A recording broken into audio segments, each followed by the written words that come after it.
नमस्कार मंडळी, आज आम्ही आलो आहोत सोलापुरात आणि सोलापुरातली टेस्टमध्ये बेस्ट असणारी 3 ठिकाणं तुम्हाला दाखवणार आहोत. पहिलं आहे पार्क चौकातलं अशोक, जिथं तुम्ही दहीपुरी आणि पाव चटणी नक्की ट्राय करायला पाहिजे. आणि दुसरं आहे सुप्रजा पावभाजी. तर आम्ही आलेलो आहे सुप्रजा पावभाजीमध्ये, जे की सोलापुरात फेमस आहे. आणि हे बघा थकलेले चेहरे,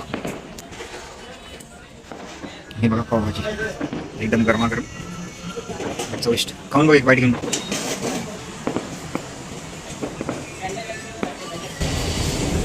मस्त आहे. ओके. खास पुरी भाजीसाठी फेमस असलेलं सोलापुरातलं एक हिडन जेम आम्ही तुमच्यासाठी घेऊन आलोय. तुम्ही माझ्या मागे बघू शकता, सिद्धेश्वर पूर्ण ब्रह्म. हे सुप्रजा पावभाजी पासून सरळ आल्यानंतर डाव्या हाताला तुमच्या सिद्धेश्वर पूर्ण ब्रह्म म्हणून एक छोटीशी जागा आहे, जिथून तुम्हाला आत जायचंय. एकदम अप्रतिम पुरी भाजी इथं मिळते, खूप छान. नक्की ट्राय करा. एरवी सगळीकडे मिळते तशी बटाट्याच्या भाजीऐवजी शेंगदाण्याची भाजी खायला इथे नक्की या. आणि तुम्हाला ही ठिकाणं कशी वाटली ते आम्हाला नक्की कळवा. बाय.